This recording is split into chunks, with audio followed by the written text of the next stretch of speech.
wahlul 'uqdatam min lisani yafqahu qawli. Subhanaka la ilma lana illa ma 'allamtana innaka antal alimul hakim. Wala haula wala quwwata illa billahil aliyyil azim. Kitab Fathul Mu'in, muka surat 39, petok yang keempat daripada atas. Petok yang keempat daripada atas. Qala al-muallifu rahimahullahu ta'ala wa nafa'ana bi'ulumihi amin. Wa yanbaghi an yanwiya bis-siwaki as-sunnata liyusaba alaihi wa yabla'a riqahu awwal istiyaqihi wa alla yamussahu. Sayugianya dalam bersiwak itu, dalam bersugi itu, dalam bersiwak itu ni, dalam bersugi itu disertakan juga niat. Disertakan juga niat supaya memperolehi pahala. Liyusaba alaihi, supaya diberi pahala.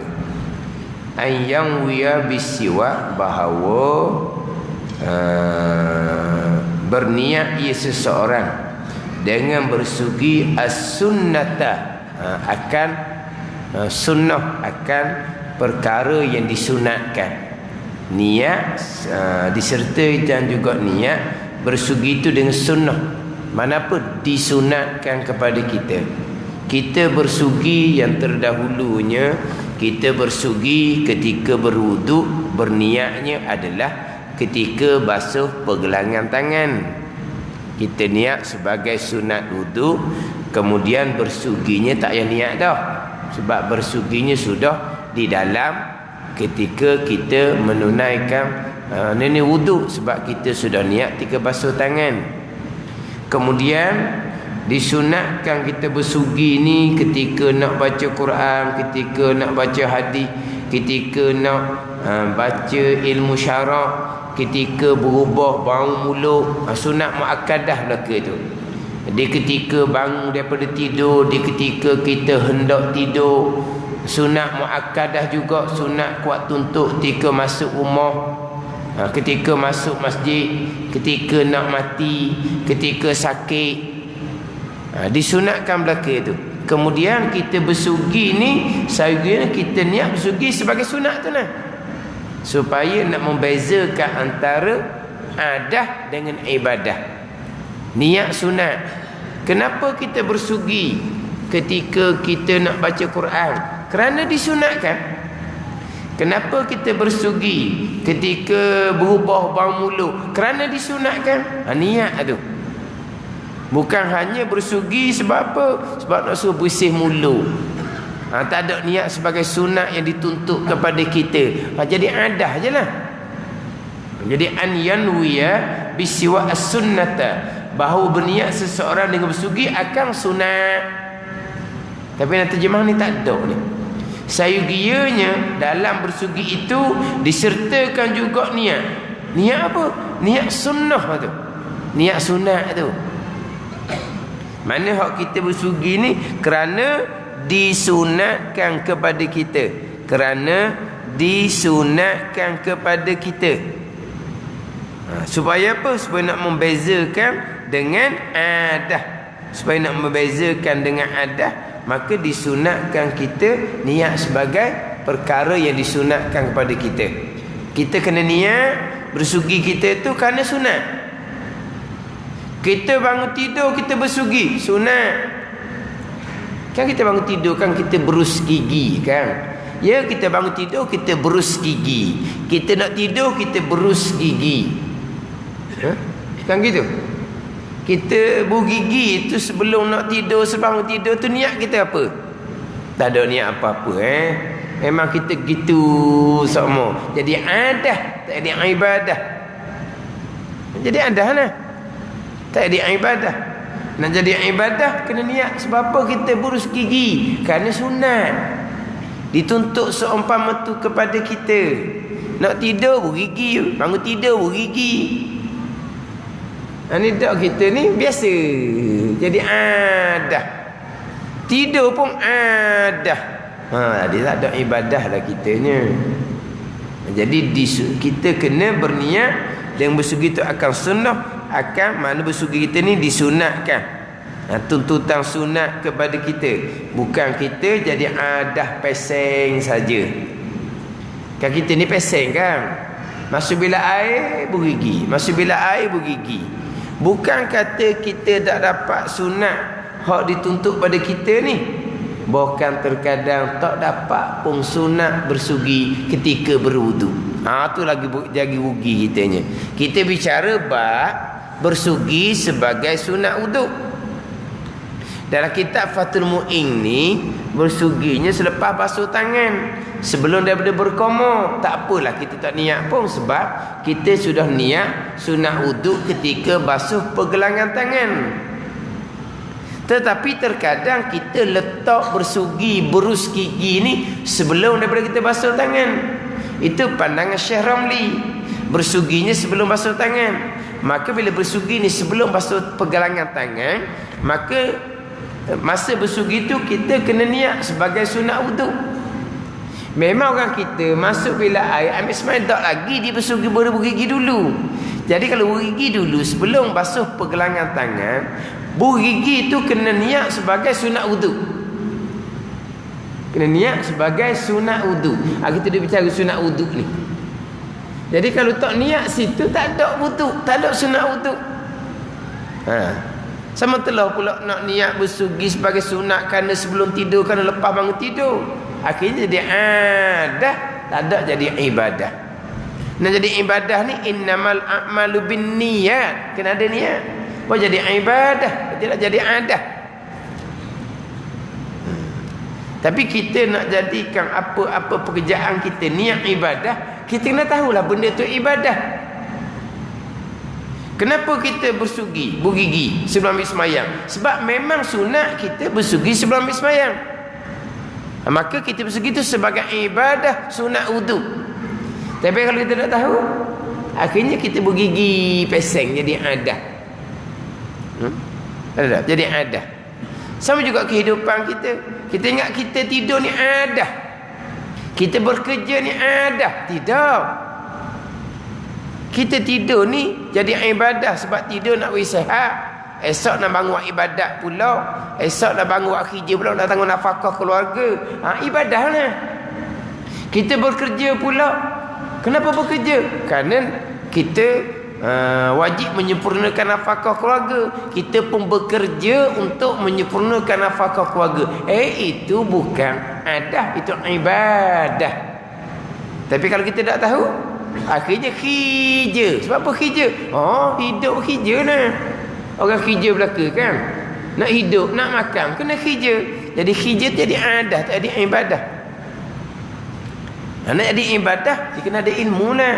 Baru kita tahu bahawa semua kehidupan kita ni duduk di bawah hukum syarak belaka. Dalam kehidupan kita duduk bawah hukum syarak belaka. Cuba cerita, cuba royak. Di manakah saat kita tidak duduk di bawah hukum syarak? Cerita mana? Tak ada.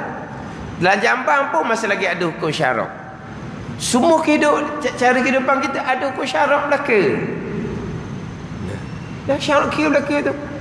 Nak masuk Jambang, kaki mana? Nak keluar Jambang, kaki mana? Nak istinja duduk macam mana? Dikira belaka tu. Dikira belaka. Nak istinja pula guna tangan mana? Tangan kanan kita tahulah. Jari mana pula kita nak gunakan?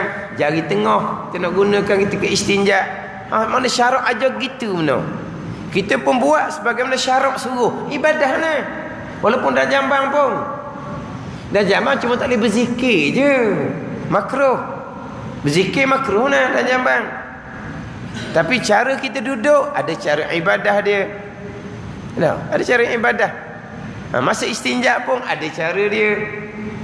Kemudian istinja pula dari segi peraturan dia, setakat mana kita nak istinja, tandaan sucinya setakat mana, ada hukum belaka dalam jambang tu.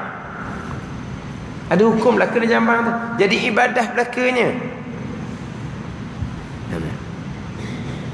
Tapi nak jadi ibadah tu kena ada ilmu lah.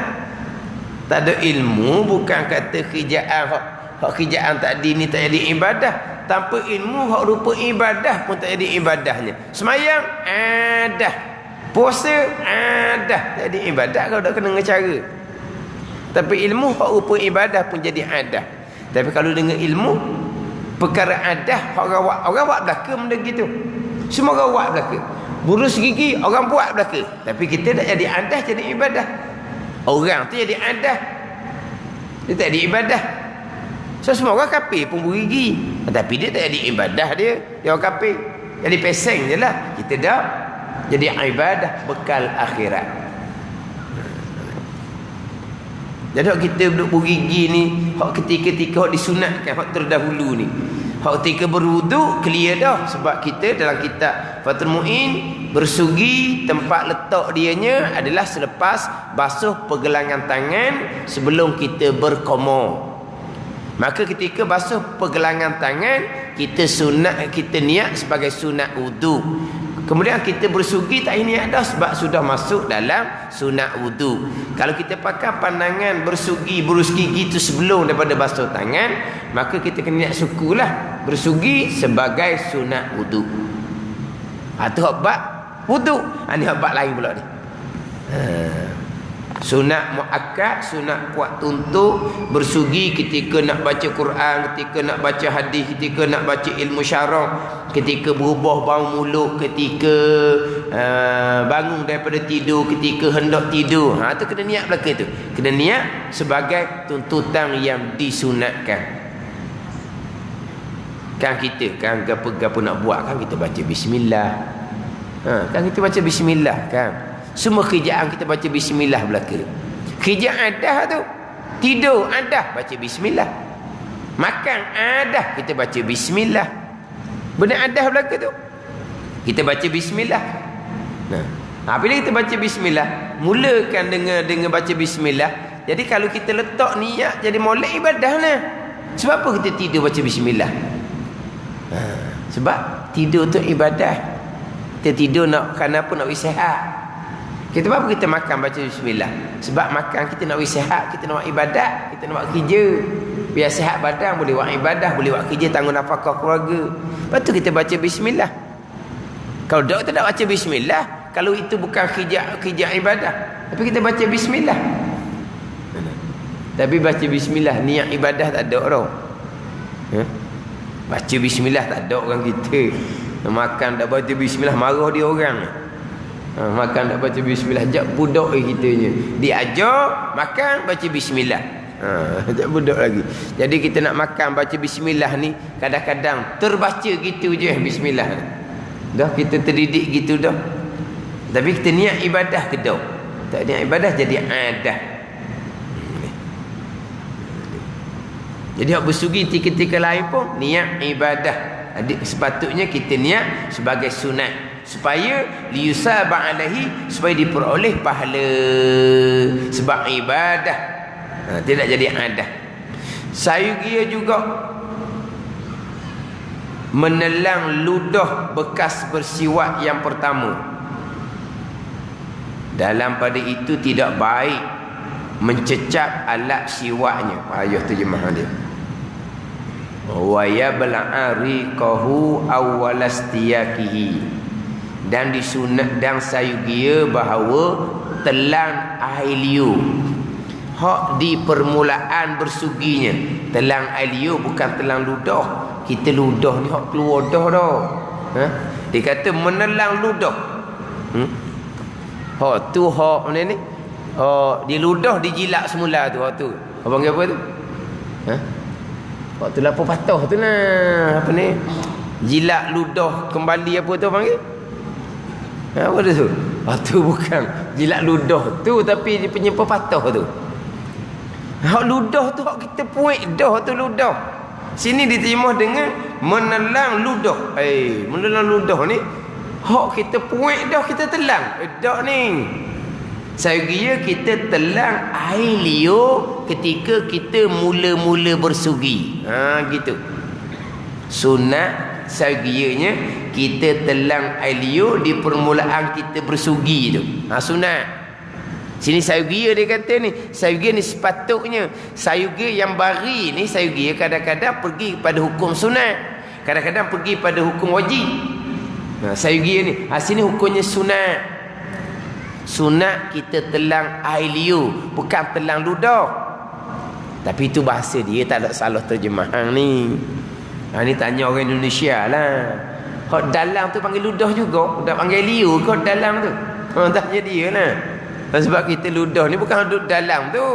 Kalau kita puik dah tu panggil ludah. Ya kan? Lepas tu timbul jadi jilat semula tu. Mana apa ni? Dia kata kemudian dibuat pula kemudian tak masuk tu apa tu? Kalau dia jilat ludah kembali tu. Kata lepas tu ambil. Ludah lepas tu ambil. Begitu lah tau. Lebih kurang lah maksud dia. Di sini bukan menelang ludah ni, menelang air liur. Hak permulaan kita bersugi tu, hak permulaan kita bersugi. Disunatkan seumpama tu. Melainkan kalau ada keuzuran lah. Contohnya kita bersugi, terkadang gusi kita berdarah. Tak boleh telang tu. Waktu najis. Kita bersugi tiba-tiba rasa berdarah lah. Tu tak boleh nak telang. Waktu wajib kita kena ludah. Sebab tu najis, telang air liur serta dengan darah. Haramlah kitanya sebab tu najis. Ni hak tak ada keuzuran lah kita telang. Dia banyak di antara manfaat dianya kalau kita telang hak air liur yang pertama tu, faedah dianya terhindar kita daripada penyakit pecah-pecah, penyakit balak. Dan tiap-tiap penyakit lah. Tiap-tiap penyakit dalam kitab dia kata malaikat mati je. Kemudian hak telangnya adalah air liur yang pertama tu. Adapun selepas daripada tu, hak tu jangan telang. Lepas daripada tu hak sugi mula-mula je. Hak air liur kemudian jangan duk telang, sebab tu boleh bawa pula kepada penyakit waswas. Penyakit waswas. Kemudian telang air liur hak pertama bersugi tu, dia punya hikmah dianya adalah untuk ambil tabarruk, ambil keberkatan dengan barang yang terhasil daripada permulaan ibadah. Sekalipun kayu sugi kita tu bukan kayu sugi baru sekalipun, kita bersugi, kita sunat kita telang air liur hak sugi kali yang pertama. Dalam pada itu tidak baik mencecah alat siwaknya. Apa terjemah gitu? Sayugianya jangan kita apa? Hisap kayu sugi. Kita guna kayu sugi, jangan kita hisap. Ni ada juga orang dia hisap kayu sugi. Itu tidak disunatkan. Bukan jangan kita hisap kayu sugi yang kita telah gunakan tu. Jangan hisap. Hak kita disunatkan hanya kita menelang air liur hak bersugi, hak mula-mula bersugi tu. Mula bersugi kita telang air liur. Hak lepas tu janganlah. Sebab apa? Dibawa pada mempusakai penyakit waswas. Dia dalam kitab Fathul Mu'in, dalam kitab yang ni panjang ni, cerita bab bersugi ni. Cerita bab bersugi, cerita bab dia punya kelebihan bersugi. Dia ada dalam kitab ni 70 lebih fadilah, faedah daripada bersugi. Bersih mulut, Tuhan reda, putih gigi, bau mulut jadi comel, tulang belakang jadi betul, dak bokok. Dalam kitab banyak hak bokok-bokok tu dak bersugi dah tu. Kemudian pula mengekali syahadah ketika kita nak mati. Kemudian mewarisi pula keluasan kekayaan. Kita bersugi ni pula tidak sakit kepala, gigi jadi kuat, mata jadi kuat. Banyak kelebihan dia. Dalam kitab Fathul Mu'in ni. Dalam kitab Fathul Mu'in ni banyak kelebihan dia. Terutama sekali dengan kayu sugi itulah hak paling afdalnya. Hak paling afdal. Wa yundabut takhlilu qabla siwaki aw ba'dahu min athari ta'am. Wasiwaku afdalu minhu khilafan liman akas. Sunnah disunatkan.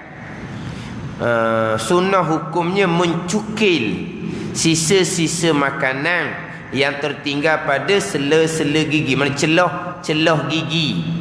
Baik dilakukan sebelum bersiwak maupun sesudahnya. Naklah sama ada sebelum bersugi pun tak apa, selepas bersugi pun tak apa. Sebab bersugi ni dia tidak boleh menghilangkan celah-celah. Hak celah-celah tu sunat lain pula.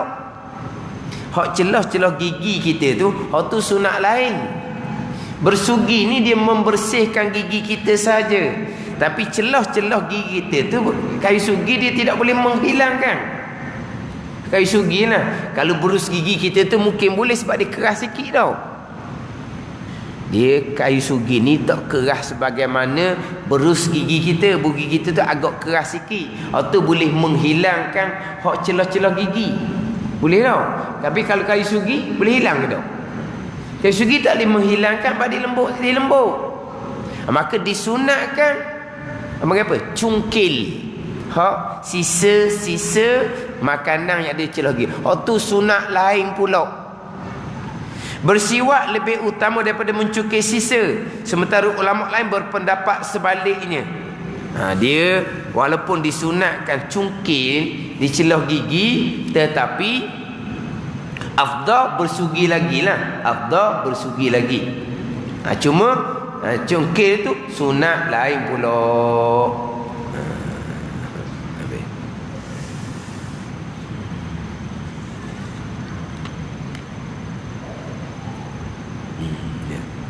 Disunatkan cungkil. Kemudian dalam i'anah ni, dan dimakruhkan kita makan barang yang keluar daripada antara gigi.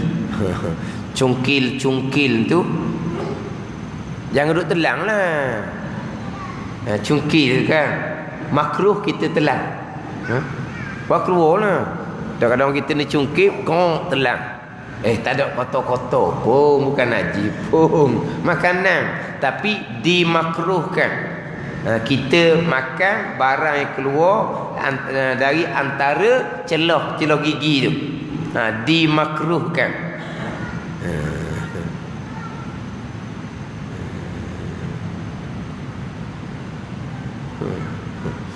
Dia yang anak ni panjang ni.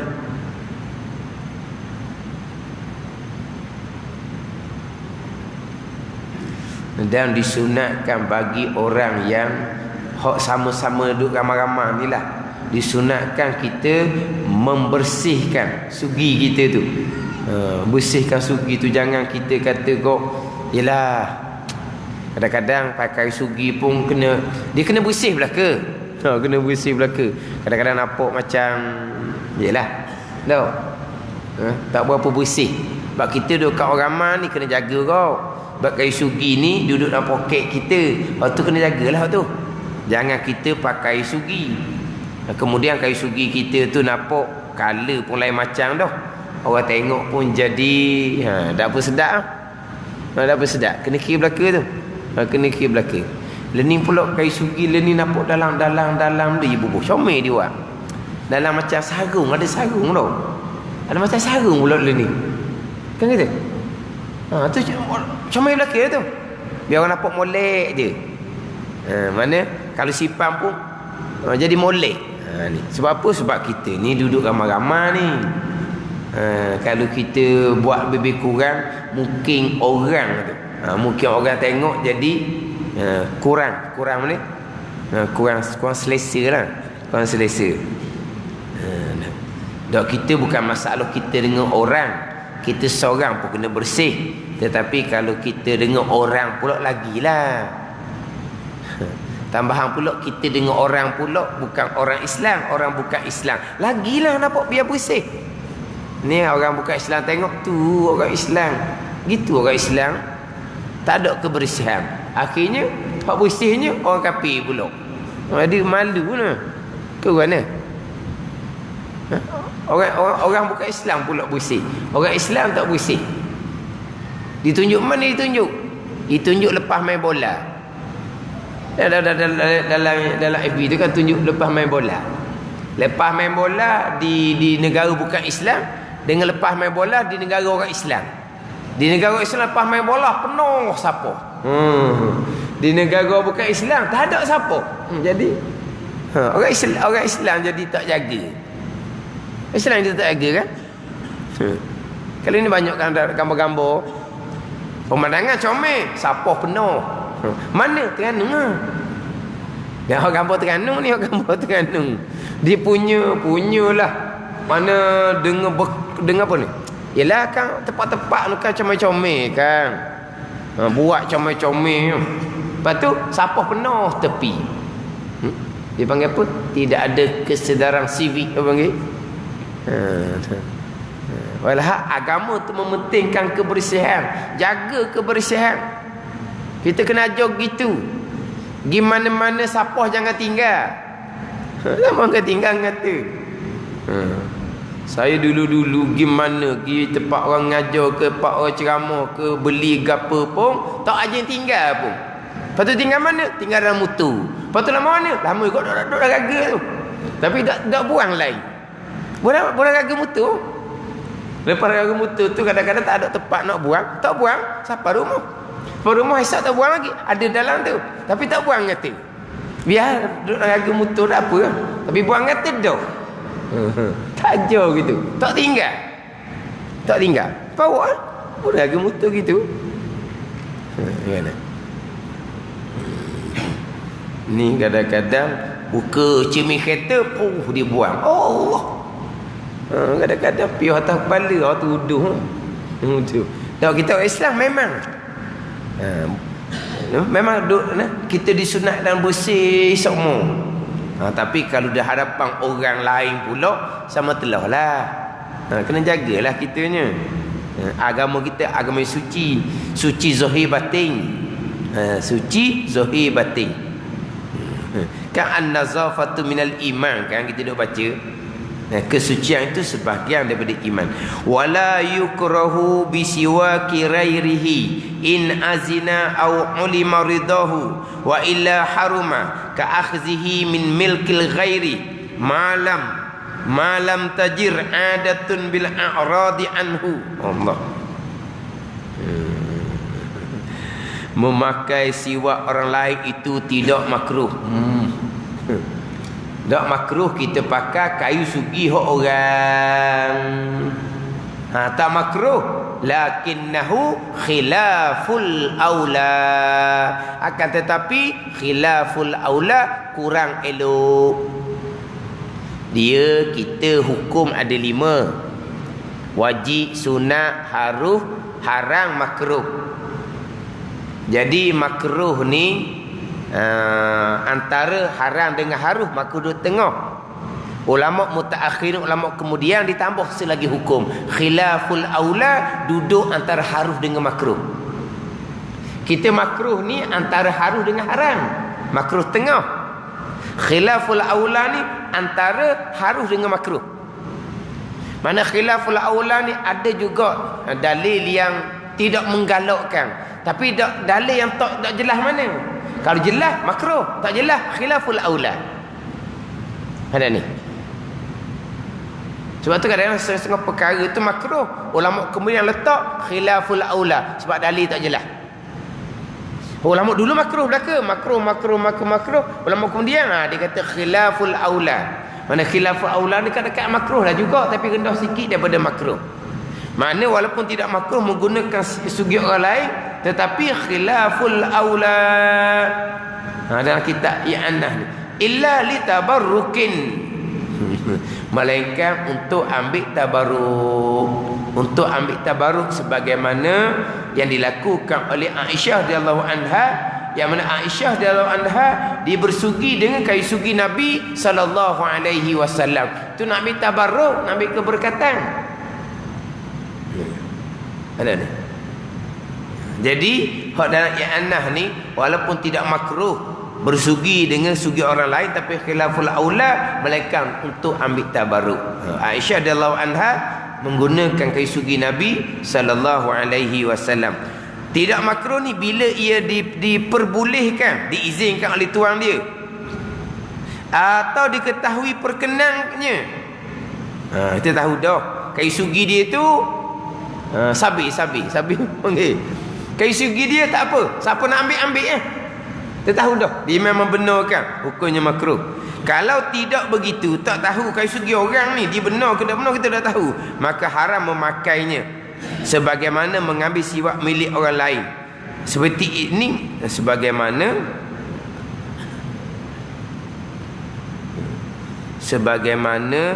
mengambil siwak milik orang lain. Sekarang ni kita bersugi milik orang lain dah. Tapi hak makruh, hak tidak makruh ni jikalau kita tahu tuan dibenarkan. Kalau kita tak tahu tuan dibenarkan, hukumnya adalah haram. Seperti kita mengambil akan kayu sugi milik orang lain. Tu bukan pakar tu, ambil terus, hukumnya haram. Samalah. Seperti ini bila tidak berlaku kebiasaan melarang siwak orang lain. Ni ayat dia payah ni. Selama tidak berlaku adah dengan berpaling daripadanya. Dia ginilah, dia adah dia dah, mana adah dia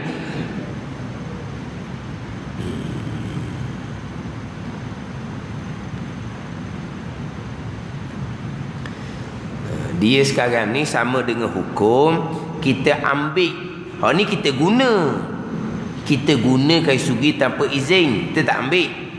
Tetapi dalam keadaan kita tahu diizinkan. Kalulah kita guna kayu sugi dan kadang kita tahu tuan diizinkan, hukumnya haram. Sama juga kita ambil kayu sugi milik orang tanpa tuan diizin, hukumnya haram. Melainkan dia kata berlakon adah. Berlakon adahnya macam mana? Maknanya tepat tu kayu sugi siapa ambil, dibenarkan ambil. Contohnya dia letak kayu sugi mana-mana tu, adah situnya kayu sugi tu siapa nak ambil. Kita tak tahu tuan izin tak izin, tapi letak dah situ. Ni yang mana macam kita tak tahu, atau ditulis dah situ dah, ditulis, ataupun adah situ gitu dah. Kebiasaan sama-sama di gitu tempat tu. Kayu sugi hok di standby banyak tu ambil tak ada nyata siapa benarkan, adah dia dah gitu, kebiasaan dia dah situ gitu. Mana memang hak orang, tapi siapa nak ambil. Siapa nak ambil. Tapi kadang-kadang adalah tandaan. Ada tandaan pada ni. Macam ginilah. Tempat tu, macam tempat-tempat tandah ke apa ke, ada sabung. Tak ada tulis situ dibenarkan pakai sabung misalnya. Tapi adah di dalam situ tu pakai siapa nak pun. Kalau tuan ni tak benarkan, tuan tak akan tinggal situ. Dah siapa izinkan? Tak tahu kita. Ada tulis dah situ? Tak ada tulis situ. Tapi ada hak sama-samanya, hak ubah situ, pakailah siapa nak pakai pun. Tak arang lah. Sebab ada di gitu dah. Ada di gitu dah. Kadang-kadang dalam bilik kan, dia ada tinggal. Hak orang tu bukan hak masjid, hak orang lain. Tapi dia tinggal situ. Dia tak tulis pun situ dibenarkan. Tapi adahnya guna. Adahnya kebiasaan, hak ada situ tu siapa nak pakai, boleh pakai. Tapi kita tahu tak keizinan, kita tak tahu keizinan, tapi adah dia memang boleh pakai. Kita boleh pakai, kita boleh ambil dia gitu. Hak kayu sugi ni tak ada dah. Kayu sugi mana ada orang boleh pakai hak dia kat orang. Cuba tuan minta pinjam sekejap. Pelik dia ni. Mana kayu sugi nak pakai, nak pinjam, tak ada lah. Mana kita kata lah. Jadi kita ni cerita belaka ni.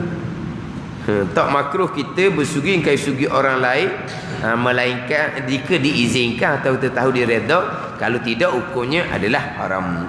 Wa yukrahu lis-shaimi ba'da zawal illam yataghayyar famuhu binahwi naumin.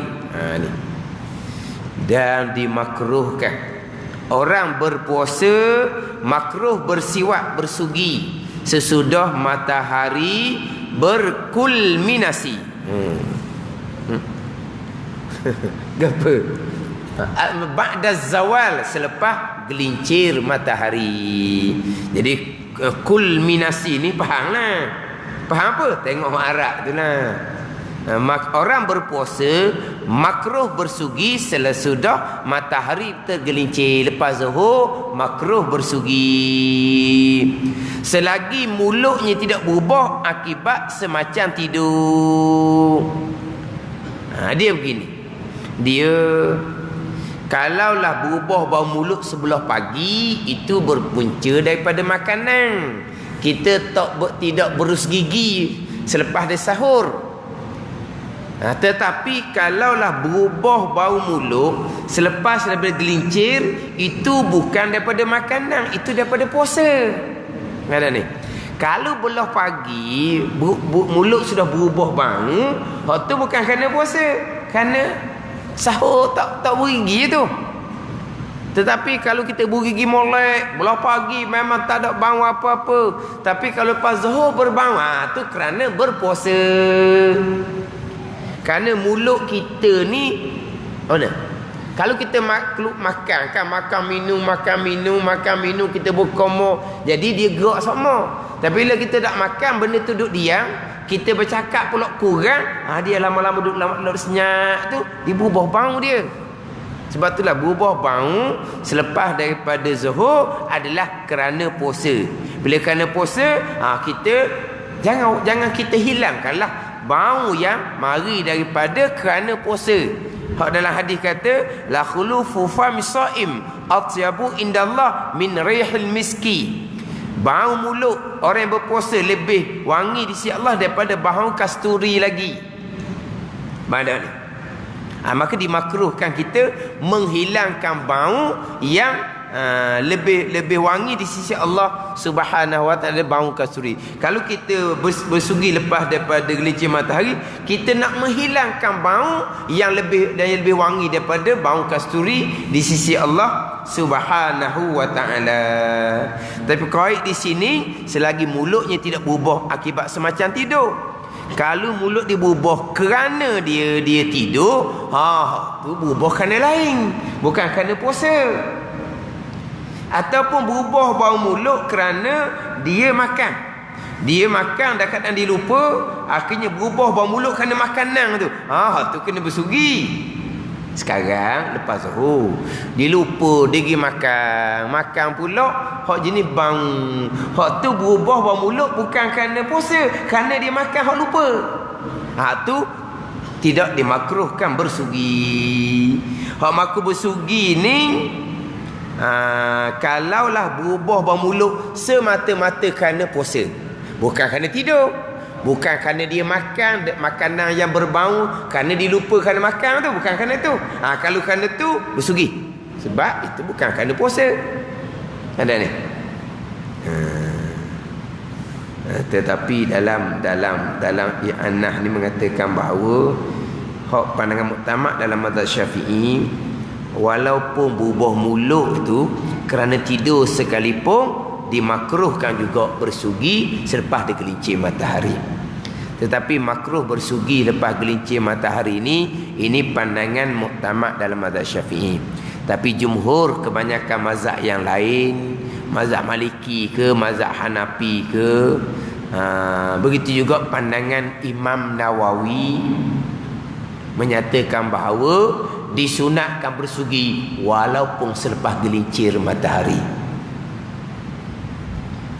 Kebanyakan mazhab yang lain termasuk mazhab Maliki dan Hanafi, yang makruh bersugi ni mazhab Syafi'i dengan mazhab Hambali. Mazhab Hanafi, mazhab Maliki, begitu juga pandangan Imam Nawawi. Ni ulama dalam mazhab Syafi'i kita. Pandangan Imam Nawawi menyatakan bahawa tidak makruh bersugi walaupun selepas gelincir matahari. Jadi kalau kita kalau tidak bersugi, nak rapat ke petang tu bau pelik sangat, tambahan pula kita nak berjemaah, kita bersugilah. Kita bersugi. Sebab pandangan Imam Nawawi walaupun bukan pandangan muktamad dalam mazhab Syafi'i, sama dengan Maliki Hanafi, sunat bersugi walaupun selepas daripada gelincir matahari, walaupun selepas daripada gelincir matahari. Ada ni. Makruhnya pandangan mazhab Syafi'i kita, juga pandangan mazhab Hanbali. Kemudian pandangan mazhab Syafi'i kita makruh bersugi lepas gelincir ni, puasa sama ada puasa fardu ataupun puasa sunat, sama je hukum dia nya. Bukan hanya puasa Ramadan je. Puasa sunat pun dimakruhkan juga bersugi kemudian daripada gelincir matahari. Dalam Fathul Mu'in ini, jikalau tidak ubah mulut kerana umpama tidur. Kalau ubah mulut kerana umpama tidur, maka bersugilah. Tapi pandangan mutamak dan mazhab Syafi'i tak kira lah. Walaupun berubah mulut tu kerana tidur pun, lepas gelincir matahari dimakruhkan bersugi. Selesai sunat bersugi selepas daripada kita membasuh pergelangan tangan. Famadmatun fasting syakun lilittiba, sunnah berkoma dan mencecap air ke hidung. Jadi di sini berkoma selepas daripada bersugi. Berarti bersuginya selepas daripada basuh pergelangan tangan sebelum berkoma. Pandangan mazhab Hanbali, bersuginya adalah ketika berkoma. Kita dah ni bersugi bukan ketika berkoma. Bersugi siap-siap famadmatun, maka berkoma. Didatangkan dengan pe tu. Datangkan dengan pe atau dengan pe, beri faedah tertib susun. Susun. Sunat basuh pergelangan tangan, maka bersugi, maka berkoma, maka masuk air hidung. Dia ada maka tu dia ada tertib dia. Jadi bersugi sebelum daripada berkoma, bersugi selepas daripada basuh pergelangan tangan. Ni kebanyakan dalam kitab fiqh mazhab Syafi'i. Tapi sebut dah sebelum ni, pandangan Syekh Ramli contohnya bersugi sebelum daripada basuh pergelangan tangan. Tapi kalau bersugi sebelum basuh pergelangan tangan, bersugi tu kena niat sebagai sunat wuduk, niat asing. Tetapi kalau bersugi tu selepas daripada basuh tangan sebelum berkoma, ketika basuh tangan tu lah kita niat sebagai sunat wuduk. Ketika bersugi tak payah niat dah lah. Ketika bersugi, ketika berkoma tak payah niat dah, sebab kita sudah niat di permulaan sunat wuduk adalah ketika basuh pergelangan tangan. Wallahu a'lam. Bismillahirrahmanirrahim. Alhamdulillahirabbil alamin, wassalatu wassalamu ala sayyidil mursalin wa ala alihi wa sahbihi ajma'in. Allahumma aftah alaina futuhal arifin, Allahumma allimna ilma akdamin, wa fahimna famasabikin, warzuqna riqat talibin. Allahumma zidna ilma wa alhiqna bis salihin. Wa sallallahu ala sayyidina Muhammadin wa ala alihi wa sahbihi wa sallam. Walhamdulillahi rabbil alamin.